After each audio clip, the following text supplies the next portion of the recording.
El mensaje del tercer ángel número 13. Del pastor A. T. Jones. Impreso en el Boletín Diario de la Conferencia General, 20 de febrero de 1893, pp 296 a 302. En el último estudio hemos intentado aclarar para nuestro pueblo, hasta donde sea posible, la diferencia entre la creencia satánica y la fe de Jesucristo, la diferencia entre justificación por las obras disfrazada de justificación por la fe, y su contraparte genuina. Ese ha sido el objetivo. Y recordaréis cómo lo presentamos.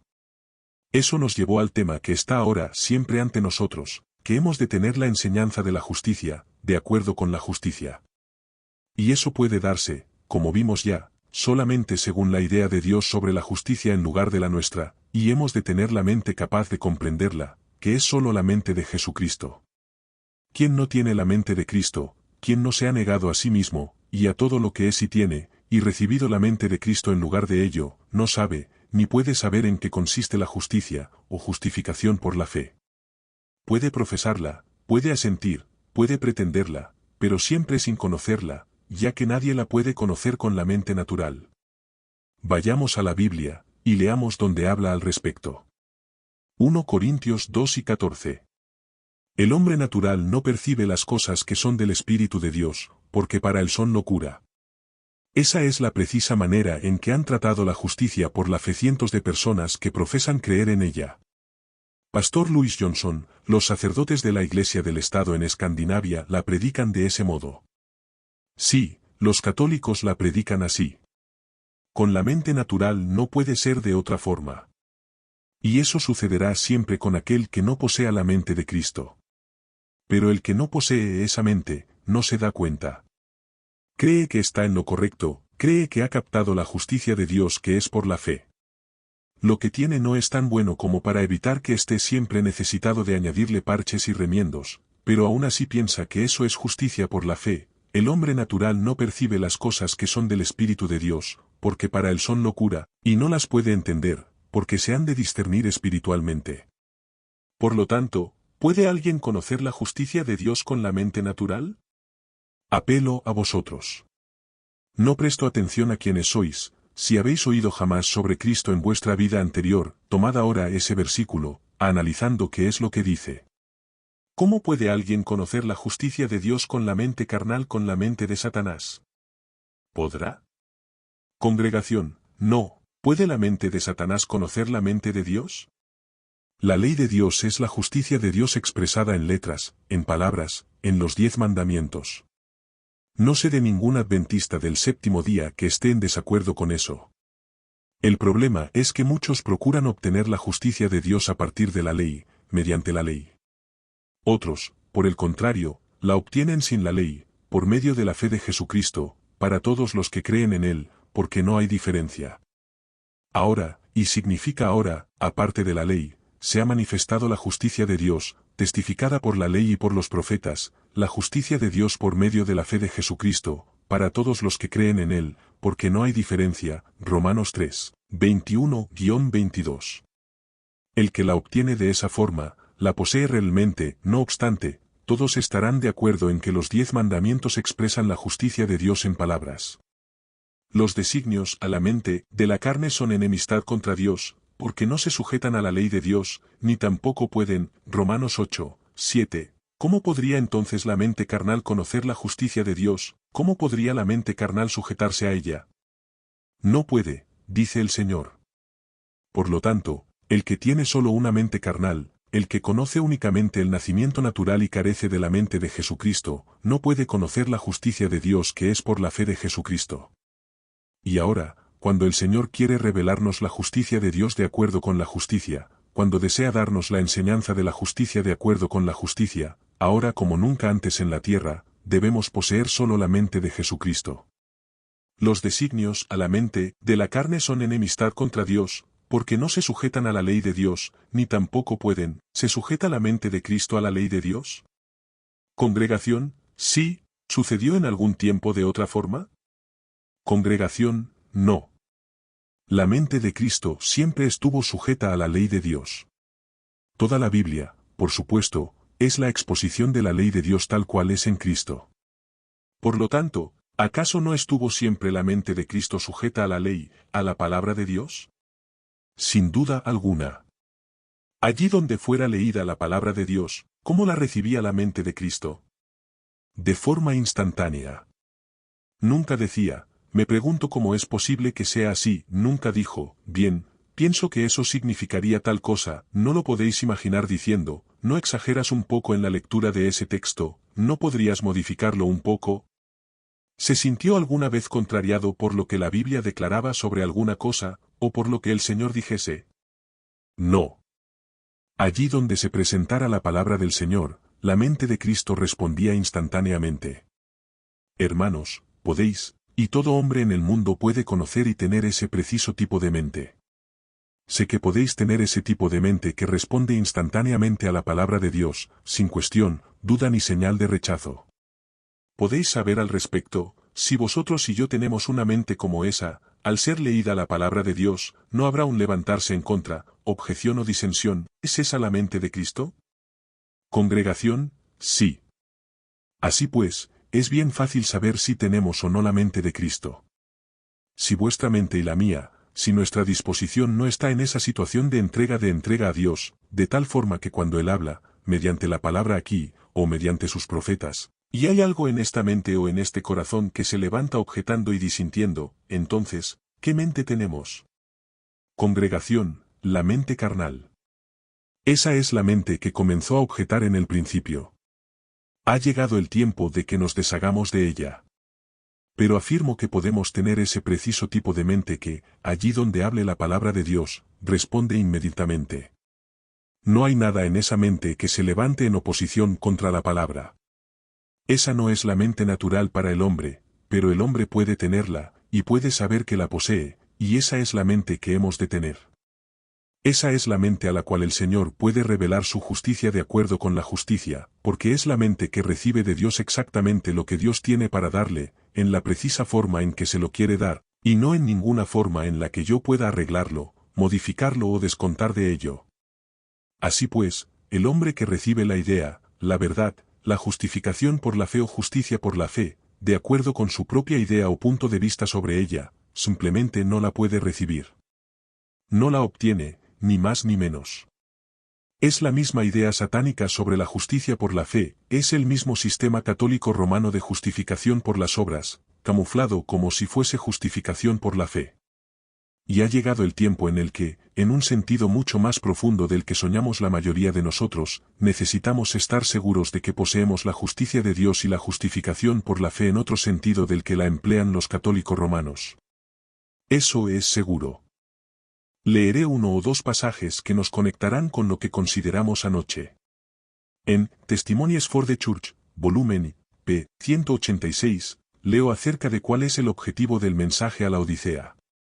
Está previsto a fin de despertar al pueblo de Dios, mostrarle sus reincidencias, y llevarlos a celoso arrepentimiento, a fin de que sean favorecidos con la presencia de Jesús, y sean hechos idóneos para el fuerte pregón del tercer ángel. ¿Quiénes serán idóneos para el fuerte pregón del tercer ángel? Los que tienen la presencia de Jesucristo. Aquellos a quienes el mensaje laodicense ha traído la presencia de Jesucristo. Eso significa la presencia personal, en ningún caso un tipo imaginario de presencia. Leamos cómo lo explica, El Camino a Cristo, p. 73 a 75. Cuando Cristo ascendió a los cielos, el sentido de su presencia permaneció con los que le seguían. Era una presencia personal, impregnada de amor y luz.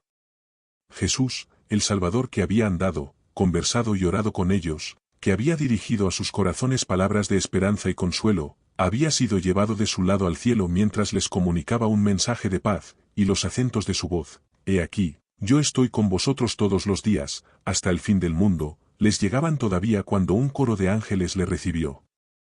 Había ascendido en forma humana, y ellos sabían que estaba delante del trono de Dios como amigo y salvador suyo, que sus simpatías no habían cambiado y que seguía identificado con la humanidad doliente. Estaba presentando delante de Dios los méritos de su sangre preciosa, estaba mostrándole sus manos y sus pies traspasados, para recordar el precio que había pagado por sus redimidos. Sabían que había ascendido al cielo para prepararles lugar y que volvería para llevarlos consigo. Al congregarse después de la ascensión, estaban ansiosos de presentar sus peticiones al Padre en el nombre de Jesús. Magnífica reunión de oración, ¿no os parece? 120 personas, todas ellas ávidas por presentar sus peticiones al Padre, en el nombre de Jesús. Con solemne reverencia se postraron en oración repitiendo la promesa: todo cuanto pidiereis al Padre en mi nombre, Él os lo dará. Hasta ahora no habéis pedido nada en mi nombre, pedid, y recibiréis, para que vuestro gozo sea completo. Extendieron cada vez más alto la mano de la fe presentando este poderoso argumento: Cristo Jesús es el que murió, más aún, el que fue levantado de entre los muertos, el que está a la diestra de Dios, el que también intercede por nosotros.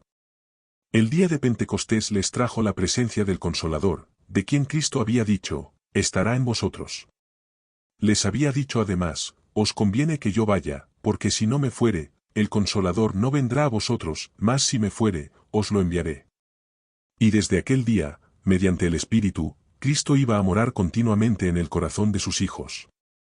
Su unión con ellos sería más estrecha que cuando estaba personalmente con ellos. Eso es lo que Él quiere que tengamos ahora. Quiere que tengamos lo que ellos tuvieron en Pentecostés, la presencia personal de Jesucristo.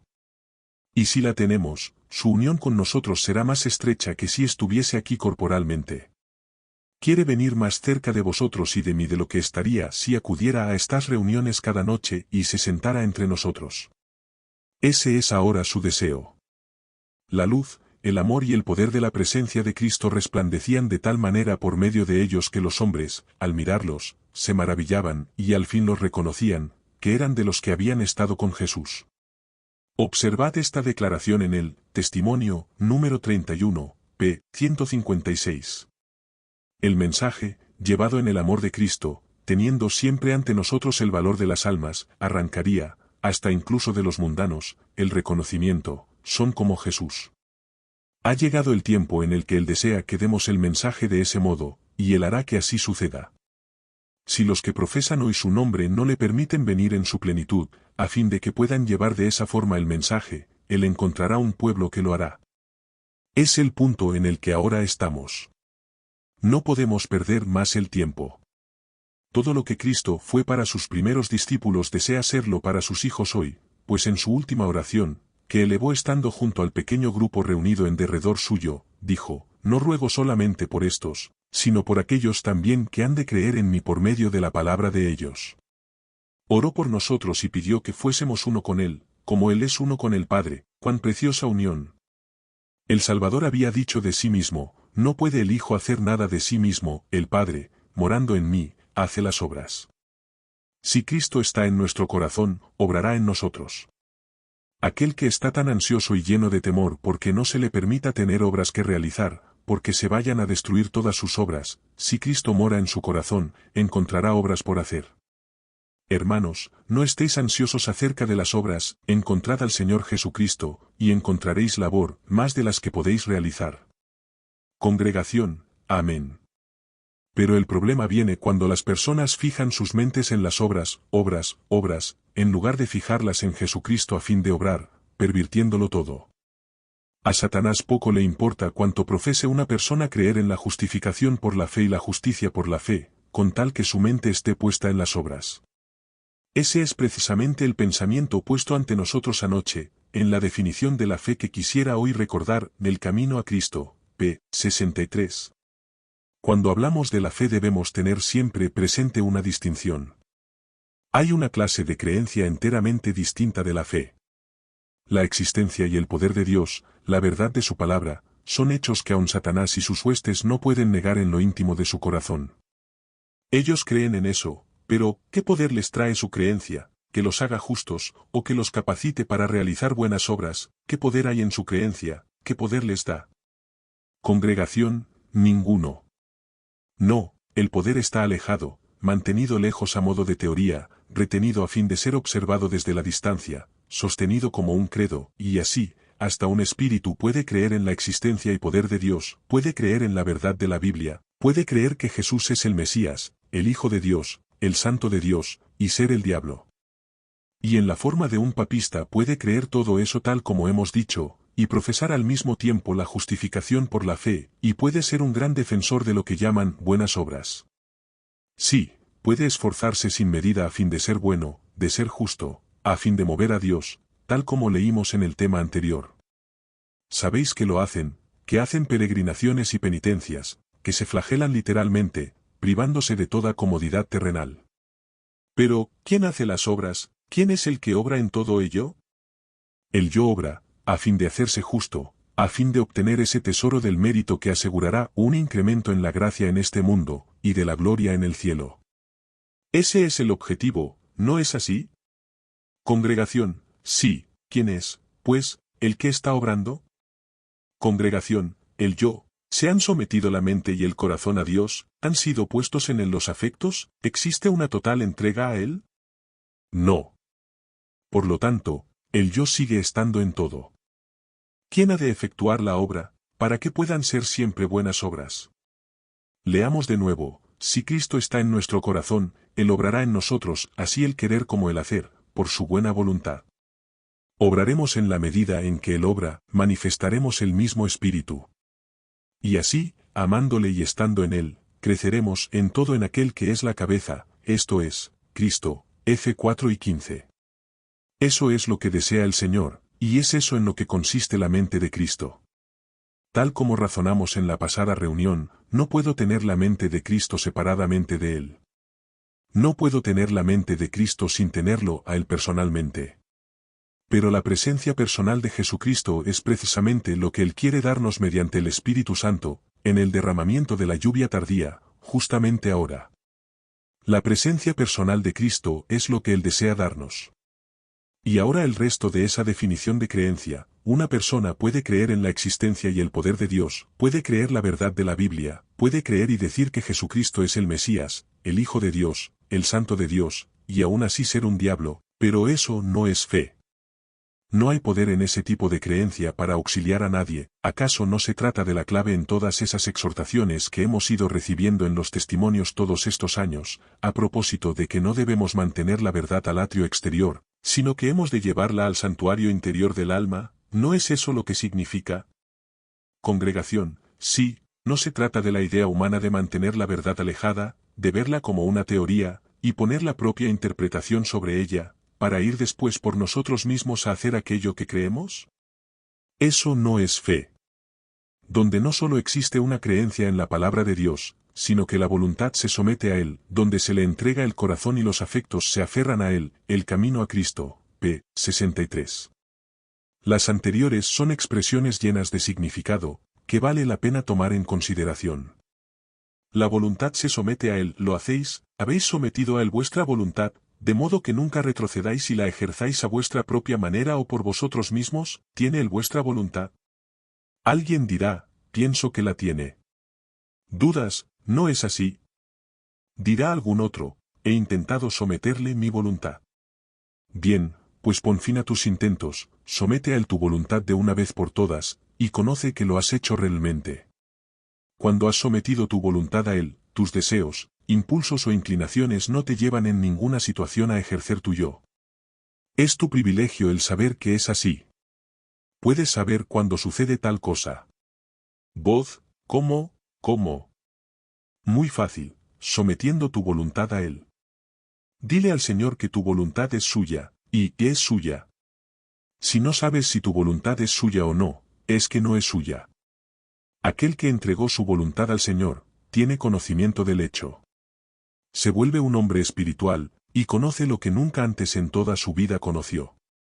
El hombre natural no puede recibirlo, jamás puede comprenderlo. ¿Cómo iba a poder comprender lo que encierra un acto que nunca he realizado? Nunca puedo saber cómo sucede, a menos que permita que suceda en mí. Lo contrario no sería razonable, y aún menos en este asunto. Es algo que se conoce y puede solamente conocerse entre Dios y la propia persona. Todos serán enseñados por Dios, Juan 6 y 45, Isaías 54, 13. Uno puede decir a otro que eso es un hecho, puede manifestar a otro que sabe que es así. Pero nadie puede darlo a otro, de forma que mi hermano pueda obtenerlo de mí. Le puedo asegurar que es un hecho, y que es su privilegio saberlo, pero él solo puede aprenderlo de Dios. Lo logras, sencillamente, sometiéndote a Dios. Es la única forma en que cualquiera puede lograrlo, y saber que es así. Hay muchísimos que no comprenden cómo, pero su gran dificultad estriba en que no lo querrán hacer, cuando les expliques cómo. Pregunto de nuevo, ¿le has sometido tu voluntad, lo has hecho, has atravesado esa barrera, y llegado al lugar en el que puedes saber que le has sometido la voluntad, de forma que él pueda usarla sin reparos ni cuestiones, sin disentir de la suya en ningún sentido? ¿Está vuestra voluntad sometida a Dios, de forma que él pueda hacer su voluntad en vosotros sin que hagáis objeción alguna, de forma que jamás una inclinación o pensamiento vuestro tengan libre curso obrando a vuestra manera, y deseáis que él obre a su manera, siendo eso todo lo que deseáis? ¿Es así? ¿Es esa la situación de vuestra voluntad? Congregación, sí. ¿Hay alguien aquí en quien no sea así? Acude al Señor y háblale acerca de eso. Dile, Señor, lo someto todo a ti. Lo someto todo sin reservar nada. No retengo ni una sola cosa. Todo lo entrego a ti, incluida mi voluntad, a fin de que puedas producir así el querer como el hacer, por tu buena voluntad. Congregación, amén. Hermanos, cada uno de nosotros necesitamos hacer así, aquí, cada día. El Señor anhela venir aquí en la medida en que se lo permitamos. Pero por tanto tiempo como reserve algo en mi voluntad, me resultará inevitable seguir por mi propio camino. Dios no puede emplearme plenamente. No puede venir plenamente, Cristo no puede venir plenamente a menos que haya una plena sumisión a Él. Ha de suceder aquí una cierta muerte. El yo ha de morir. Eso es lo que significa, muerte. Y desde luego, las personas no suelen morirse a gusto, luchan por vivir, si es que luchan. Tened presente que no basta con querer morir. Dad el paso y morid al yo, eso es lo que el Señor quiere. Alguien dice, ¿cómo he de hacerlo? Dios dice cómo, así también vosotros consideraos muertos, Romanos 6 y 11. El hermano Derlen leyó ayer para todos, el que ha muerto ha sido justificado del pecado, vers. 7. Así es. Consideraos muertos al pecado, y Dios proveerá el hecho. El asunto, hermanos, es que estamos en necesidad de conocer al Señor. El problema es que las personas no conocen personalmente al Señor, y no saben cómo actúa. ¿Dónde se le entrega el corazón? ¿Cuánto del corazón? Congregación, todo, ¿ya lo habéis hecho? Congregación, sí, ¿todo el corazón? Alguien dice, he entregado todo lo que sé. Bien, ahora da el siguiente paso, y entrégale también todo lo que no sabes. Pastoro, S. Feren, cuando una persona hace así, es pobre y miserable. Pastor Jones, efectivamente. Pastoro, S. Feren, ¿y ciego y desnudo? Pastor Jones, sí. Pastoro, S. Feren, ¿y no lo sabe? Pastor Jones, sí. Pero gracias al Señor, posee riquezas que abarcan todo el universo. Alguien dirá, no lo puedo entender. Tampoco yo puedo, pero sé que es un hecho. Recordad esto, hermanos, tenedlo siempre presente, cuanto más avancéis, mayor evidencia tendréis de que es un hecho. Cuando nos aferramos al Evangelio de Jesucristo en su pureza, a cada paso y en cada fase encontraremos el misterio de Dios. Cada vez, y en todo lugar, encontraréis aquello que nadie puede explicar, excepto Dios mismo. Y todo cuanto podéis hacer es creer que Dios está en eso. Es así, y podéis reconocer el hecho, permitidle que sea él mismo quien lo explique. Eso tomará la eternidad. Lo que Él quiere es que vosotros y yo nos alegremos por tener ante nosotros la eternidad en la que Él pueda explicárnoslo. Me alegraré sabiendo que tengo una eternidad en la que vivir, no os preocupéis si entiendo esto, lo otro o lo de más allá. Nunca suceda que despreciemos la vida eterna debido a que no entendemos todo lo que Dios entiende. Pero sigue hoy prevaleciendo el mismo espíritu que tuvo Satanás, el de ser igual a Dios y no someternos a nada, a menos que lo comprendamos todo. Desechemos esa mente y creamos al Señor, permitámosle que nos lo explique a su propio tiempo y manera. Entonces, ¿le habéis entregado vuestro corazón? Ahora ese pensamiento del que os hablaba hace un momento, muchos dicen, me he sometido al Señor hasta donde sé. No es suficiente. Has de someterte a Él hasta donde sabes, y también hasta donde no sabes. Cuando le entrego solamente aquello que sé, hay muchísimas cosas que no sé, una considerable cantidad de situaciones en las que voy a encontrarme, cosas que han de sobrevenirme, y algunas de ellas me resultarán muy atractivas y deseables. Y si no lo he sometido todo, ¿qué entonces? Habrá un conflicto, en cuanto a si he sometido o no ese particular. Estaré así constantemente en aguas tormentosas, sin saber realmente si estoy o no sometido al Señor. Es su voluntad que salgáis de esas aguas revueltas. Someteos a Él en todo cuanto sabéis, y en todo cuanto no sabéis. Encomendaos en todo a Él, sin reservar nada ahora ni nunca, y entonces no tendréis nada que temer, ni siquiera si habéis de caer hasta el fondo del mar en el próximo minuto. Os habéis entregado totalmente a Él, estáis en sus manos, entonces tenéis algo, el que así hace, tiene algo que no poseía anteriormente. Algo que jamás habría podido tener, de no haberse sometido precisamente en esa plenitud. Los afectos se aferran a Él, ¿es ese el estado de vuestros afectos, de modo que Él tenga en todo la preferencia, de modo que ocupe siempre el primer lugar y nada se interponga en ninguna circunstancia? ¿Es así? Cuando alguien hace así, ciertamente logró algo, y sabe que es así. Bien, dice alguien, ¿no se espera que ese hombre cuide de su esposa e hijos? No hay problema, los encomendó igualmente al Señor, ¿acaso no podrá el Señor cuidarlos mucho mejor de lo que podríais si no os hubierais entregado a Él? Cuando mis afectos están aferrados a Él, lejos de resultar separado de los que me son queridos, esos afectos resultan intensificados, profundizados y glorificados, en relación con aquellos que están tiernamente ligados a mí. Las personas se confunden totalmente cuando temen que fijar sus afectos en Dios significará separarse de alguien a quien aman en esta tierra. Al contrario, es la única forma de amar realmente a quienes sienten que son sus allegados aquí. Le habéis sometido vuestra voluntad, habéis entregado a Dios vuestro corazón, de forma que vuestros afectos estén puestos en Él, lo habéis hecho, de forma que podéis estar ante su presencia y agradecerle porque sea así. No me refiero a levantaros en la congregación y manifestar que es así, sino a decírselo al Señor. Las personas se levantarán en la congregación y dirán cosas que no se atreverían a decirle al Señor. Decídselo a Él. Decidle que le sometéis enteramente vuestra voluntad. Someteos a Él sin reservas, y decidle que le dais vuestro corazón, pues es inservible y queréis su corazón en lugar del vuestro, y entonces, vuestros afectos estarán fijos en Él, y así permanecerán. Decídselo en todo tiempo, cada día, vayáis donde vayáis. Vivid con Él, hermanos, vivid con Él. Esa es su voluntad. Él ha resucitado de entre los muertos, y hemos sido resucitados con Él a fin de que vivamos con Él. Romanos 6, 8. Su presencia personal nos acompañará. Eso es lo que el mensaje a la Odisea ha de hacer por nosotros, trae la presencia de Cristo para que viva en nosotros. Solo vosotros podéis hacer eso, y nadie puede hacerlo en vuestro lugar. Hermanos, hagamos de ese modo. Vayamos a ese sitio. Cuando alguien está allí, espera simplemente la dirección del Señor, aguarda el tiempo oportuno del Señor. Y cuando el Señor disponga derramar su Espíritu Santo, nada habrá que lo impida.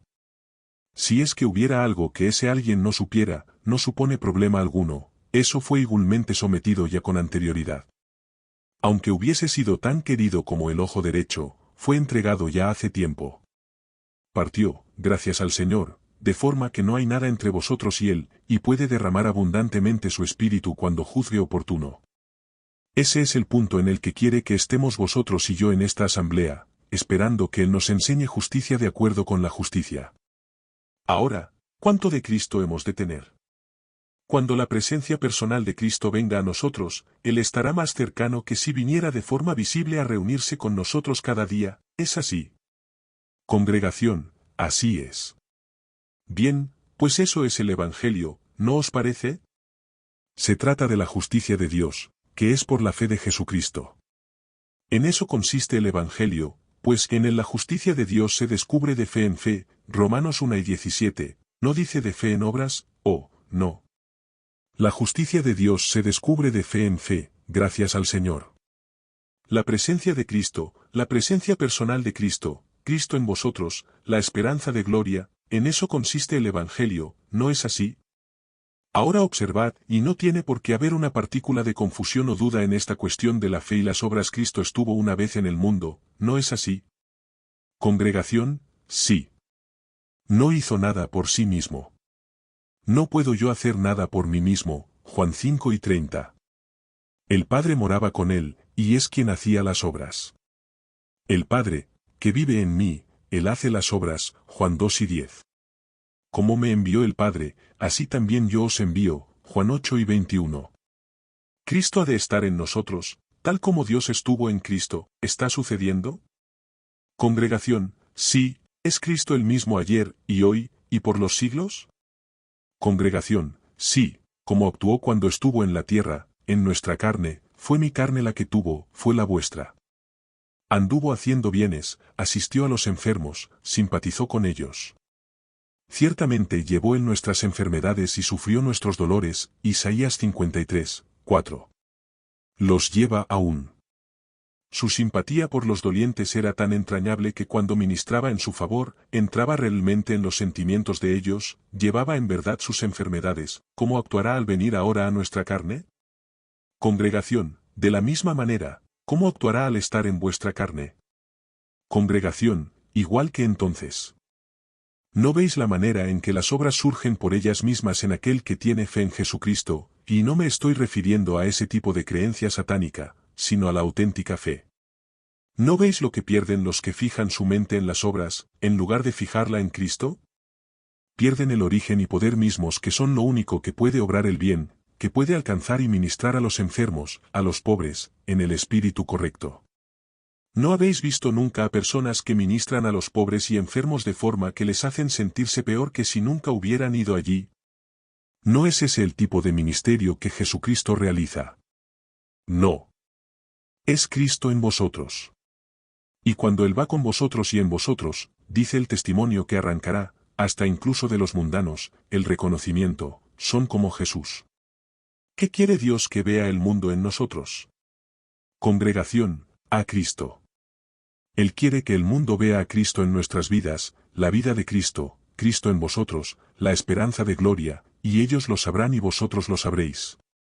Aseguraos de que Cristo está ahí, y el Espíritu del Señor traerá convicción a las mentes de que Él está ahí. Pero tan ciertamente como vosotros y yo aparezcamos en lugar de Cristo, eso es todo cuanto aparecerá, y eso es todo cuanto verá el mundo. Ahora, hermanos, ¿hay alguna necesidad de que dudemos que la justicia por la fe, la justificación por la fe lleva en ella misma la virtud viviente de Dios, obrando según su voluntad? Ninguna mente que se haya sometido a Dios albergará dudas al respecto. No será el caso con quienes sometieron su mente a Dios, buscando su voluntad, procurando que Cristo sea el primero y el último, en todo, en todos y sobre todo. Quien así procede, adquiere un conocimiento tal de Cristo, que le permite saber que esa fe en Jesucristo trae la divina presencia, el poder divino, la virtud divina y la gracia de Dios, que tendrán un poder motivador de tal intensidad en quien lo recibe, como para que el que tiene más fe sea, de entre todos, el que una mayor obra realice. No podéis separarlas. Allí está la vida divina, el poder divino, la palabra divina. No luchó Pablo, dirá alguien, y no dijo el Señor, esforzaos por entrar por la puerta estrecha. Sí. Efectivamente, y Pablo nos explica cómo hacerlo. Leámoslo en Colosenses 1:25 y siguientes. De ella fui hecho ministro, según la administración de Dios que me fue dada para con vosotros, para que anuncie cumplidamente la palabra de Dios, el misterio que había estado oculto desde los siglos y edades, pero que ahora ha sido manifestado a sus santos. A ellos, Dios quiso dar a conocer las riquezas de la gloria de este misterio entre los gentiles. ¿Qué es lo que Dios quiere darnos ahora a conocer a vosotros y a mí? Nos quiere dar a conocer las riquezas de la gloria de este misterio. Es algo grandioso, ¿no os parece? ¿Cuán grandes son las riquezas de la gloria del misterio de Dios? Tanto como Dios mismo. Siendo así, ¿cómo podemos conocerlas, si no es por la mente de Cristo, cuya presencia nos trae el Espíritu Santo? ¿Qué es Cristo en vosotros, esperanza de gloria? Nosotros anunciamos a Cristo, amonestando a todo hombre y enseñando a todo hombre en toda sabiduría, a fin de presentar perfecto en Cristo Jesús a todo hombre.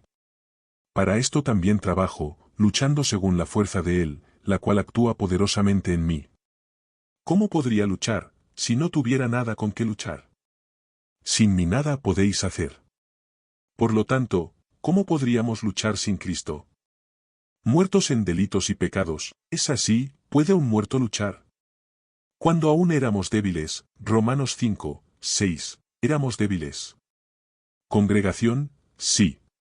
En efecto, ¿cómo puede luchar aquel que es débil? ¿No comprendéis, entonces, que es una perversión satánica de la idea divina, el pensar que hemos de esforzarnos, luchar y consumirnos a fin de obtener de Cristo el don de la justificación? No.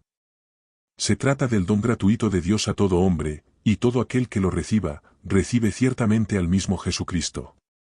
El Evangelio es el poder de Dios para salvación a todo aquel que cree. Por lo tanto, aquel que lo somete todo, que se entrega totalmente y obtiene ese poder de Dios, ese Salvador viviente a quien fue dado todo poder en el cielo y en la tierra, tiene algo con que luchar, tiene poder que puede emplear con un buen propósito. Así pues, ¿en qué radica el esfuerzo? ¿En buscar al Señor, o en emplear el poder que el Señor da, que Él pone en nosotros? ¿Qué os parece? Congregación, en emplear el poder. Ciertamente. Siendo así, no nos pongamos del lado equivocado, sino del correcto. Luchando según la fuerza de Él, la cual actúa poderosamente en mí. Como dice en este otro lugar, el amor de Cristo nos constriñe, 2 Corintios 5 y 14. Constriñe, motiva, impulsa, mueve con una fuerza irresistible. Esa es la idea contenida en la expresión esforzaos. Otras versiones traducen agonizad por entrar en la puerta estrecha. Y agonizan literalmente, consumiéndose en penitencias, como hace cualquier otro católico, y lo hacen a fin de mover al Señor para que se apiade de ellos. No es esa la idea. Sin embargo, sí que se trata de agonizar, pero todos saben que esa palabra proviene de las competiciones deportivas griegas. El que participaba en la competición era un ágenes. Se disponía a disputar la carrera, ¿qué hacía entonces? Tensaba cada fibra de sus músculos y esforzaba toda facultad de su ser, dedicándola al logro del objetivo propuesto, ¿no es así? Ahora, esa es una agonía, un ejercicio, una lucha corporal, ¿es ese tipo de lucha de la que nos habla Cristo? Congregación, no, ¿de cuál nos habla? De la espiritual. Llevándolo al terreno espiritual, ¿qué significa? ¿No se trata acaso de la entrega completa de la voluntad a Cristo, de la entrega del corazón y los afectos sin reserva alguna? Lo somete todo a Él, cada fibra del ser está dedicada a un único objetivo, la gloria de Dios. Ahí está ese divino poder que nos motiva, que nos urge. Lo repetiré aún otra vez, el que cree en Jesucristo es el que hará una obra plena y aceptable para Él. Leamos ahora esta palabra, y será la mejor conclusión para el tema de esta noche. El camino a Cristo, p. 71. El corazón que más plenamente descansa en Cristo es el más ardiente y activo en el trabajo para Él. Amén.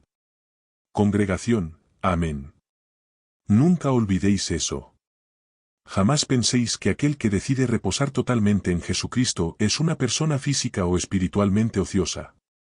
Si su vida demuestra una ociosidad tal, es porque no está en absoluto reposando en Cristo, sino en sí mismo.